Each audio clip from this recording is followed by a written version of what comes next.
Bismillahirrahmanirrahim. Assalamualaikum warahmatullahi wabarakatuh.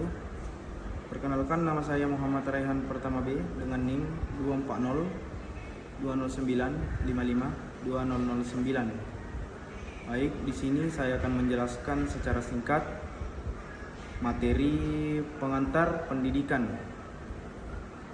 yaitu materi pertama, hakikat manusia dan pendidikan. Hakikat manusia. Manusia adalah makhluk yang unik dengan berbagai dimensi. Di antaranya makhluk individu. Setiap manusia memiliki kepribadian, potensi dan kebutuhan yang berbeda. Selanjutnya, makhluk sosial. Manusia tidak dapat hidup sendiri. Ia membutuhkan interaksi dengan orang lain untuk memenuhi kebutuhan hidupnya. Selanjutnya, makhluk berbudaya. Manusia menciptakan, memelihara, dan mengembangkan budaya yang menjadi identitas kelompoknya.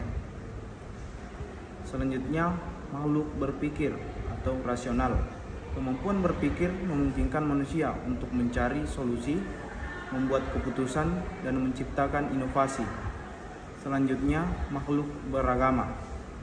Manusia memiliki kesadaran untuk mencari makna hidup dan menjalankan nilai-nilai spiritual.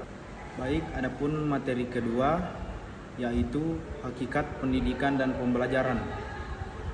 Hakikat pendidikan adalah proses yang bertujuan untuk mengembangkan potensi individu secara optimal. Pendidikan tidak hanya berfokus pada aspek intelektual, tetapi juga mencakup aspek moral, sosial, emosional, dan spiritual. Baik, adapun karakteristik utama pendidikan yaitu yang pertama, bersifat sadar dan terencana. Pendidikan dilakukan secara sistematis untuk mencapai tujuan tertentu. Yang kedua, proses sepanjang hayat. Pendidikan tidak terbatas pada usia, melainkan berlangsung sepanjang hidup. Yang ketiga, meningkatkan kualitas hidup. Pendidikan bertujuan untuk memberdayakan individu agar mampu menghadapi tantangan hidup. Yang keempat, pembangunan karakter dan kepribadian. Pendidikan membentuk nilai, sikap, dan perilaku individu.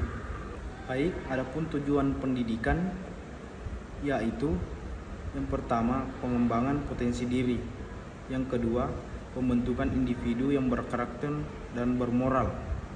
Yang ketiga, membekali individu dengan keterampilan hidup. Dan yang terakhir, meningkatkan kemampuan berpikir kritis, kreatif, dan inovatif. Baik, adapun subjek pendidikan.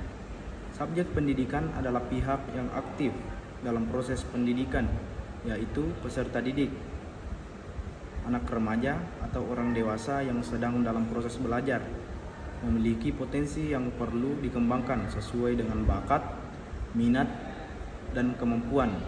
Selanjutnya, pendidik, guru, dosen, mentor, atau orang yang bertanggung jawab memberikan bimbingan kepada peserta didik, berperan sebagai fasilitator dan pembimbing dalam proses pendidikan. Baik, adapun objek pendidikan. Objek pendidikan adalah aspek yang menjadi fokus pengembangan dalam diri peserta didik. Hal ini mencakup yang pertama, aspek kognitif atau pengetahuan. Fokus pada kemampuan berpikir, memahami, dan menganalisis. Contohnya, menguasai ilmu matematika, sains, atau sejarah. Yang kedua, aspek afektif atau sikap dan nilai, mengembangkan moral, etika, dan kepribadian. Contohnya, menanamkan nilai kejujuran, tanggung jawab, dan toleransi.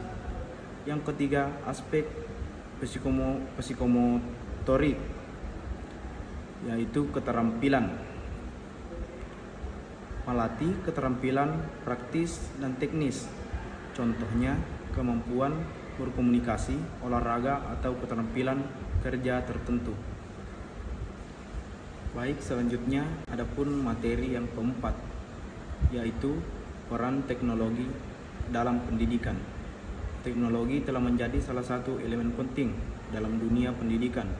Dengan perkembangan teknologi, proses pembelajaran menjadi lebih efektif, efisien, dan menarik bagi peserta didik. Berikutnya adalah peran utama teknologi dalam pendidikan. Yang pertama, mempermudah akses pendidikan. Pembelajaran jarak jauh.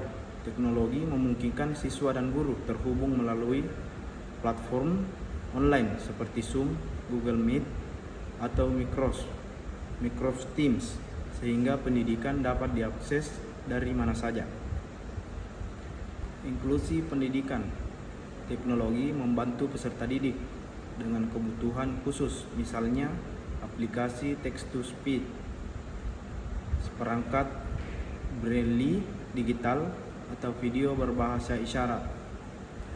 Baik, selanjutnya yaitu materi kelima, penerapan teori belajar konstruktivistik dalam pendidikan. Teori belajar konstruktivistik berfokus pada gagasan bahwa peserta didik membangun konstruksi pengetahuan mereka sendiri melalui pengalaman, interaksi, dan refleksi.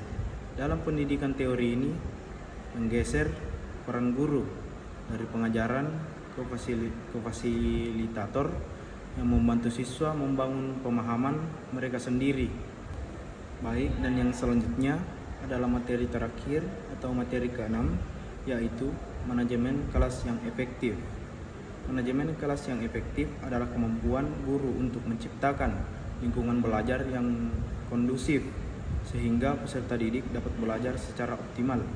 Ini melibatkan pengelolaan waktu, ruang, sumber daya, dan perilaku siswa untuk mendukung pembelajaran. Baik, adapun komponen manajemen kelas yang efektif yaitu perencanaan yang matang.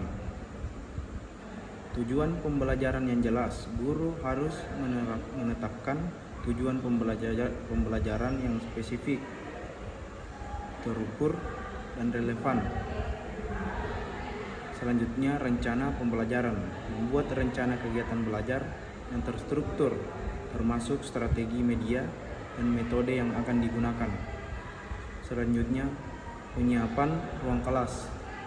Menata ruang kelas agar mendukung proses belajar, seperti mengatur tempat duduk yang fleksibel untuk diskusi kelompok. Mungkin sekian penjelasan dari saya.